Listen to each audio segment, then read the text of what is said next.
آئیے اب سلطان صلاح الدین ایوبی کی کہانی بھی سنتے ہیں۔ اسلام کا مجاہد اعظم، یہ حلال اور صلیب کی جنگوں کا ہیرو، اور جس پہ امت اسلامیہ کو آج بھی ناز ہے۔ اس کے زمانے میں ریجینالڈ بدبخت ایک انگلستان کے شہزادے نے حاجیوں کے قافلے کو روک لیا اور ان کا سامان لوٹ لیا۔ انہوں نے کہا ہم حج پہ جا رہے ہیں، تو نے ہمارا سامان لوٹ لیا، ہمیں جانے دے۔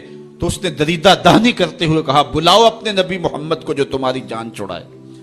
بس سلطان صلاح الدین ایوبی تک یہ بات پہنچی تو میں نے تاریخ میں پڑھا کہ وہ دانت پیستا تھا، اس کی آنکھوں میں خون اتر آیا، اس میں کھڑے کھڑے قسم کھائی کہ جب تک اس ظالم کو کیفر کردار تک نہیں پہنچاؤں گا چین کی نیند نہیں سوؤں گا۔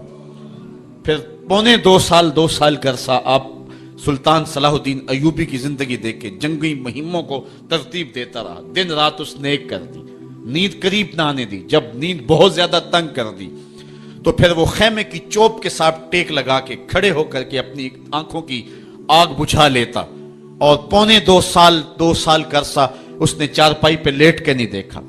پھر وہ لمحے آئے کہ اللہ نے اس کی مراد پوری کی۔ انگلستان کے شہزادے لائن میں کھڑے تھے، اس نے شاہ گاما کو اپنی کرسی دی اور ساتھ کہا ہم جس کو کرسی دیتے اسے امان دیتے ہیں۔ پھر اس نے اس کے جو نائٹس تھے ان کو آب خورے دیے، ان میں پانی دیا، کہا جس کو ہم پانی دیتے ہیں اس کو امان دیتے ہیں۔ پھر جب ریجینالڈ کی باری آئی تو بادشاہ کی رگیں پھول گئیں غصے سے، اس نے تلوار نیام سے باہر نکالی اور اس کی چھاتی پہ چڑھ کے اس کی گردن پہ تلوار رکھ کے اس کے ٹکڑے کرتے ہوئے کہا او کتے، تو نے کہا تھا بلاؤ اپنے نبی محمد کو، محمد عربی نے اپنا نوکر بھیج دیا ہے۔ اور اس طرح اس ریجینالڈ کتے کے دو ٹکڑے کر کے رکھ دیے۔ یہ ہماری تاریخ ہے، یہ اور روشن تاریخ ہے۔ ہمارے اسلاف، ہمارے بزرگ اس دور کے شہنشاہ، اس دور کے بادشاہ اتنی جرأت اور اتنی عظیمت رکھا کرتے تھے، اور آج ہماری کمزوریاں نے دشمنوں کو دلیر کر دی ہے۔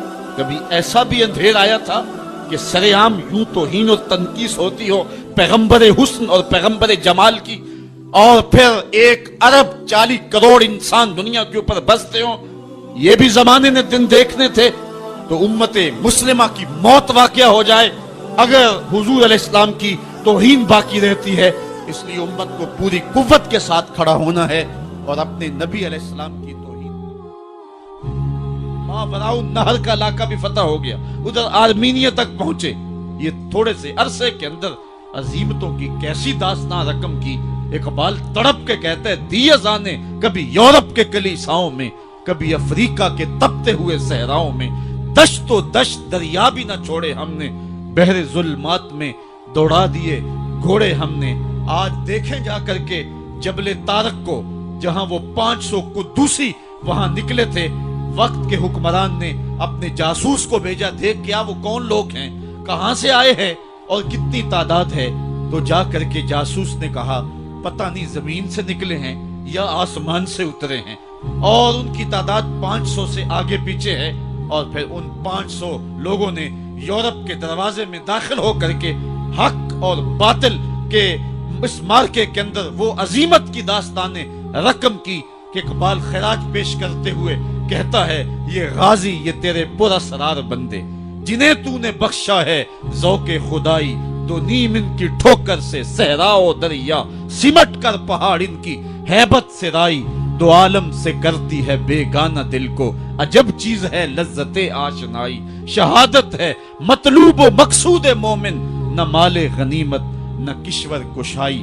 وہ کہانی کتنی دل آویز ہے، اے سرزمین اندلس ہے یاد تجھ کو، تھا تیری ڈالیوں پہ کبھی آشیاں ہمارا، چین و عرب ہمارا، ہندوستان ہمارا، مسلم ہے ہم، وطن ہے سارا جہاں ہمارا۔